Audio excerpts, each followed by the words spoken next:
All right, so I've been keeping you guys updated on Joe Biden's American Families Plan. That is the social spending bill that has basically been whittled down from $10 trillion, then to $6 trillion, then to $3.5 trillion. And now it looks like, at least according to Joe Biden, that we are going to be looking somewhere in the ballpark between $1.75 and $2 trillion. So as this bill has been getting completely eviscerated and gutted by the corporate ghouls from West Virginia and Arizona, Joe Manchin and Kirsten Sinema, the Democratic establishment, instead of pushing back on them or going out to rally against them or trying to organize against them or putting pressure on them in literally any way, shape, or form to try to get this bill to be more substantial, they are instead now looking to progressives to simply fall in line with this completely gutted and watered down bill that is no longer worth voting for. Let's be very clear about that.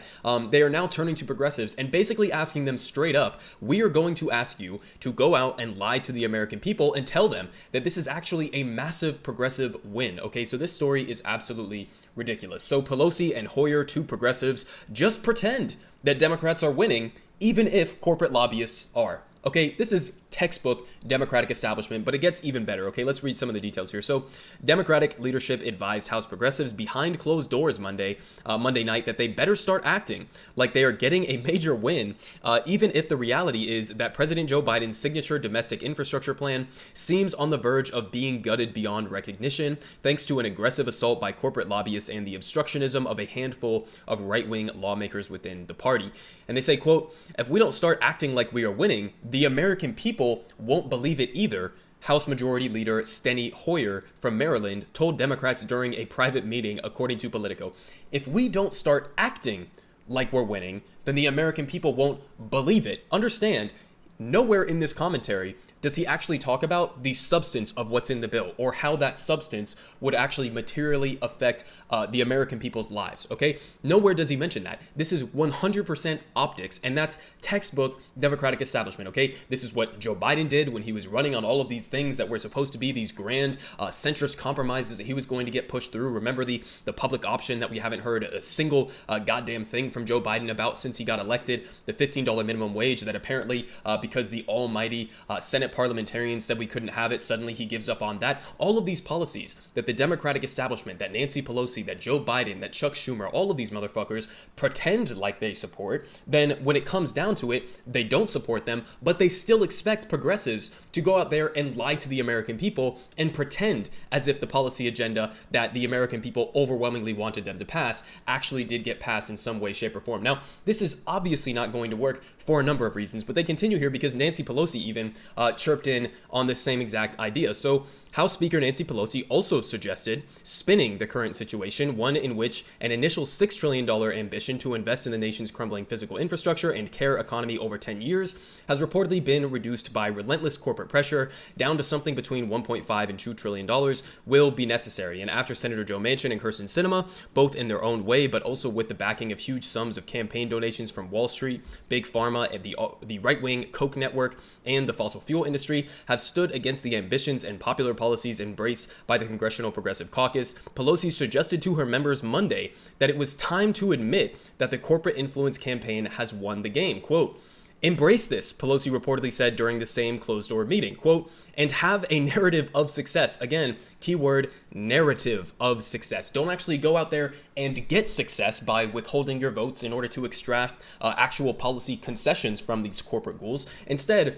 just abide by whatever the corporate interests want and then go sell the narrative of success. Okay, so again, understand, the Democratic Party apparently doesn't understand the mistakes that were made during the Obama years, where you run on this big, bold campaign, and I just covered Obama in a video yesterday, but you run on this entire campaign of big hope, big change. You're going to come in and change the system that has brutalized and torn down the American working class for decades. You are going to come in with big, bold change. And then it doesn't matter what type of narrative that you sell if you don't actually back it up on the policy substance, as Obama failed to do, right? A guy who fills his cabinet with a bunch of corporate executives. If you don't actually back it up by hitting people in their wallet and actually materially improving their lives, giving them healthcare, universal healthcare, increasing their wages, etc., doing these actual policy things to improve their lives, then they're not going to believe the narrative that you're trying to sell them, okay? This is everything wrong with the Democratic Party. It's virtue signaling along progressive lines because guess what? The Democratic establishment, even Chuck Schumer and Joe Biden and Nancy Pelosi,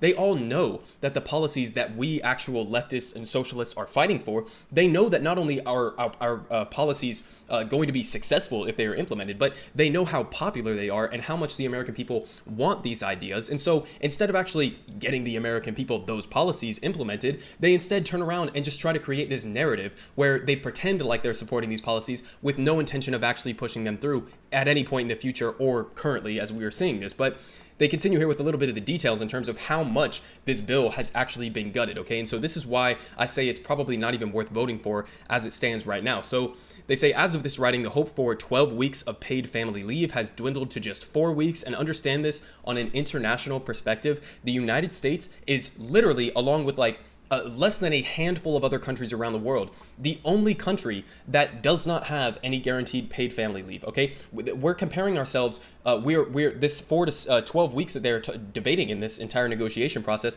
is less than basically the entire rest of the developed world. Okay, so we are talking about crumbs here. We are talking about negotiating from crumbs to even less crumbs. Okay, it's just completely pathetic and ridiculous. But or perhaps none at all, right? So we might end up with 0 weeks of paid family leave. And the promise of Medicare expansion is in serious doubt, with dental on the chopping block and industry-friendly voucher now replacing full coverage on hearing and eye care, though Manchin opposes even this industry giveaway.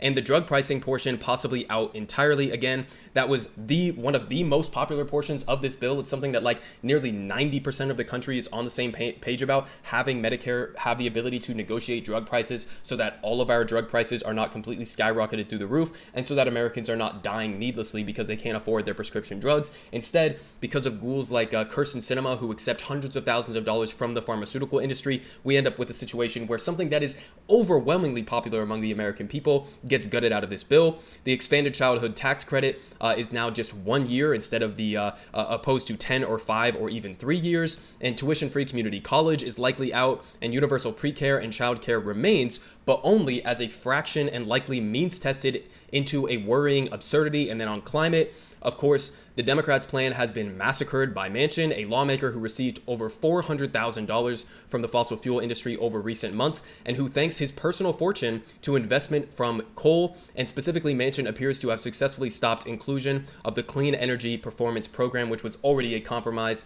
an omission which experts warn will now make it impossible for the U.S. to meet its international emission reduction obligations under the Paris Climate Accord. Okay, so understand, listen. We have a president who ran on all of these compromise policies, right? This was the entire narrative that they were trying to sell the American people during the Democratic primary. Oh, Bernie Sanders, his Medicare for All plan, his $15 minimum wage, whatever the case may be. All of these things are just way too radical. We got to go with the centrist, the moderate Joe Biden, who's going to be able to push through his agenda. And what do we see in reality? We see a situation where when you have a centrist president, or a so-called centrist president, even though he's really to the right of a vast majority of the American people on a lot of these policies, but when you have a so-called centrist president who isn't willing to go to the mat to fight for any progressive policies that are overwhelmingly favored by the American people, then you end up with this type of a situation, okay? So never believe the lies when they try to tell you that moderates or centrists, as they define them within corporate media, that these guys are better at getting legislation passed. They are not. They are not willing to fight for jack shit. They are not willing to go to the mat against their corporate donors and for the American people. They're not willing to do any of that. So it was a complete lie that we were sold. Another example of that is, as they were just talking about in the Paris Climate Agreement, okay? Biden ran on being the serious guy who believes in climate change, right? As opposed to Donald Trump. What has he been doing this entire time? He's approving